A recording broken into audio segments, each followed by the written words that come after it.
Hello, everyone. Immigration Minister has announced the immigration level plans for 2025. So, in this presentation, I would be covering about what changes have been done and how you can strategize and think about your PR. And if you're planning to become permanent resident in 2025, 2026, or even 2027, so there are some key trends which are available from this specific plan, and it will give you quite an insight as to how you can think about what your options will be, right? And before that, let me introduce myself. My name is Sandhu. I'm a regulated Canadian immigration consultant based out of Ontario, Canada. And this is only for informational purposes and does not constitute legal advice. If you want a professional or legal advice, then book a consultation with a licensed immigration practitioner, could be a lawyer, could be a regulated immigration consultant. So let's dive right into it. Now, this on the left, what you see is the immigration level plan for 2025, right? So this is just announced yesterday, which was October 24th, right? And if you see here, the overall plan is 395,000 permanent resident admissions. So this is not number of invitations. A lot of people confuse that. And it's going to go down to 380 in 2026, and then to 2027, it's the plan is further down, like 365,000 admissions. And if you look at the previous announced immigration level plan, so this was announced in 2023 for 2024, 25, 26, right? If you look at that, initially their plan was that for 2025, they will have 500,000 permanent residents. So just see, from 500,000, now they have basically thinking of having 395,000. So basically more than 105,000 lesser as previously planned. And if you even compare to 2024, it's still 90,000 less, right? But there are a few things which I want to discuss in this, and maybe I will now go back to the comparison which I've done between 2024, like this year, versus 2025. And while I'm going to discuss that, you will find a lot of nuggets for you to make kind of uh, make plans as to how you can think about this and plan your permanent residence. Let me see, where is my another Excel sheet. So this is what I created. So this is the analysis. Now, if you see here, so this is the plan for 2025, 395, and this is the plan for this year, 485. So we will assume that they will reach somewhere close to this number. And if you look at just this year plan versus the next year, there's a 23% dip, right? And then also understand that immigration is kind of divided into like kind of four parts. You have economic immigration, family, refugee and protected, and humanitarian, compassionate. And economic is anything where uh, provinces or federal government thinks that you can economically establish yourself and you get PR based on that, right? So those programs come under the economic. So it includes uh, express entry link programs like federal skilled worker program, Canadian experience class program, federal skilled trades, some business program, Atlantic immigration program, which specifically caters to the eastern provinces of Canada, like New Brunswick, Nova Scotia, Newfoundland, right? And then you have provincial nominee program. So this is basically the provinces uh, have their own quota under which they can kind of nominate people for PR, and then basically federal government looks into basically first there is a go ahead by the province, and then you either apply under the non-express entry or the express entry stream of the federal government and then get your PR. But the person is selected by the province, okay? And then you have family and refugee, right? So if you see here in the economic immigration itself, so there is a 21% dip overall. But something which has changed this year is that they have created two kind of subcategories under the kind of express entry. So they have the federal economic priorities, and then you have in Canada focus. So the in Canada focus is the most important thing, right? Because this is saying that people who are already in Canada, who have gained work experience in Canada, so they have a separate quota for 83,000. which is actually really, really good. Because even though there is FSW, Federal Skilled Worker, FST, but majority would go to the Canadian Experience class. So these are the people who have been in Canada or who will come to Canada and then will gain experience in Canada, maybe after, on their postgraduate work permit or any other work permit, or they are with their spouses. So any of those kind of would be, in Canada focus, which is a good thing. Then last year they came up with 6 categories. They said, you know what, we are not uh, looking at people who are like a normal professional, right? So for example, let's say somebody is a teacher, lawyer, somebody is a let's say a sales manager, retail supervisor. So those are, I would say, neutral occupations. So last year what immigration did was that they created 6 categories. So those 6 categories were French, health, trades, STEM occupations, science, technology, engineering, mathematics, agriculture related, agri-food, and then the last one was transport, right? So people like, somebody becoming a truck driver and those. And now for these kind of categories, the score was much lower, right? So there's a general draw, and then you have a Canadian experience class draw, and then you have category based draw. Excuse me. For category based draw, the scores are much lower. Just to give you an example, right? For example, let's say for French health trade, all of these draws which have come since last 1 year, 1.5 years, the score has always been less than, like more or less less than like 450, give and take, right?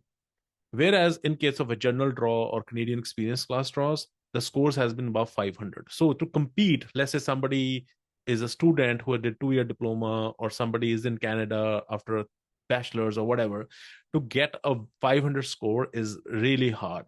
But if you have work experience in health, in trade, in transport, any of those, you had an advantage. Now in this year, what they've done is they have basically focusing on French health and trade. So they have, I don't know why, but they did not mention transport, they did not mention agri-food, and they did not mention STEM occupations. Maybe they are losing favor. We do not know. We'll know that when they're going to announce the actual categories. Maybe next year they're going to sprinkle a little bit there, but the writing on the wall is clear. So they are focusing on French health and trade. So 2 things. One is that you have to make sure that you have very high scores if you want to, come under the Canadian experience class.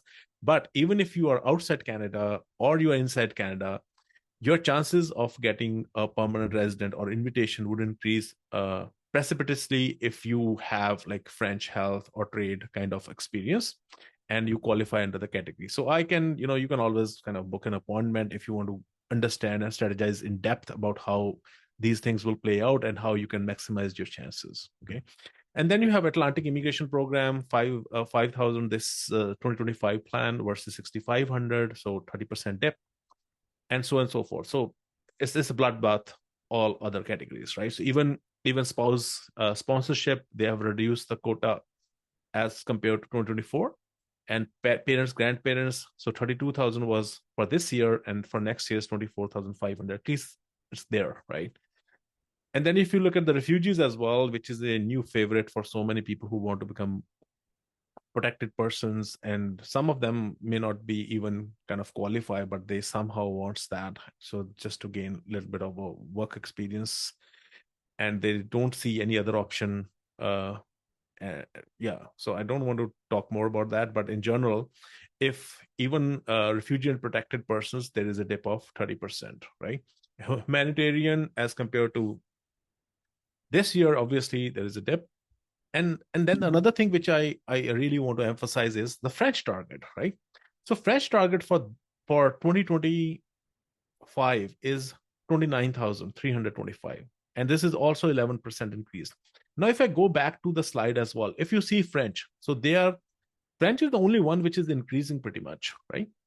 And they're saying we want total number of French target is French speaking permanent residents outside of Quebec. Quebec has its own PR stream. So they are separate from the Canadian PR in general. So they consider themselves like kind of separate. They have their own immigration pathway, and all express entry, etc. They have nothing to do with Quebec. So one of the requirement is that your intention is to become permanent resident outside of Quebec, right? So if you look at this target, so this is around like 29,000, 31,000, and 31,500. It's kind of increasing, right? And as a percentage of the number of permanent residents, it's also increasing 8.5% to 10%, right? And now, if you see here, they said we want around 30,000. And they also mentioned that federal economic priorities is the quota for this year's 42,000. And so this 30,000 could be part of this 42,000, right? Very likely. So now, if you see here, these include basically health occupations, trade occupations, and French speaking. So French language, if you were to assume that this 30,000 will come out of this, so the people who are in trades or other, they don't have much actually the quota, right? Let's imagine that even if they have like 15,000, let's imagine that the French through this specific category is only 25,000, and then you're left with only like 15-17,000, which is what will either go to, which is basically combined would go to trades, and it will go to healthcare, and that's how it would be, and maybe other categories if those are there, but then their quota would be pretty less. But they haven't mentioned other categories like STEM and other things. I think IT occupation has kind of lost favor as far as this particular stream is concerned. Now, another very, very important thing I'm going to tell you is that provincial nominee programs. So this is the biggest bloodbath, I would say, right? So provincial nominee is that where the provinces are going to nominate. So now just think of Ontario. Ontario's itself quota was 21,500 this year out of the 110,000. So which means that their quota might shrink by half. Similarly, Alberta.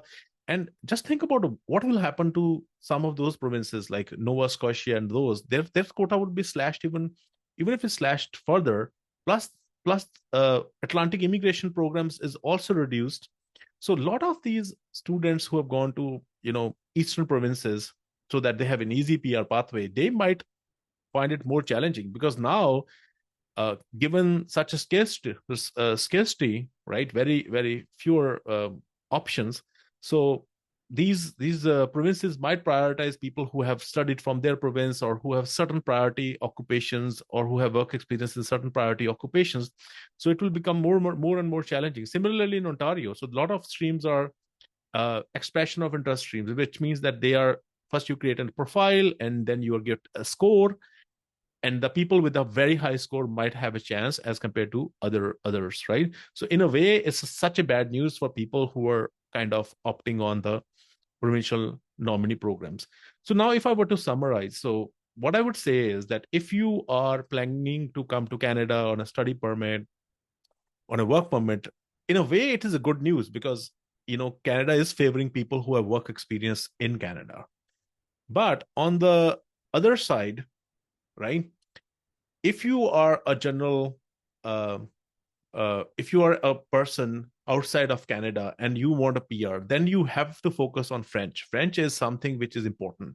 Or you would have to work in health or trade kind of occupation so that you have a kind of a reasonable chance to get a PR. Because if you are in a general occupation, like all those managers or supervisors or food service supervisors, any other occupations which do not are considered long-term shortage in Canada, your chances of getting PR is very, very tough, right? So I would say the writing on the wall is clear, that focus on French, health trades, maximize on your language scores, and that's all pretty much kind of you can do on your side.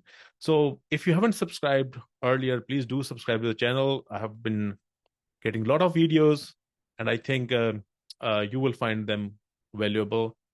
So thank you so much and have a wonderful day.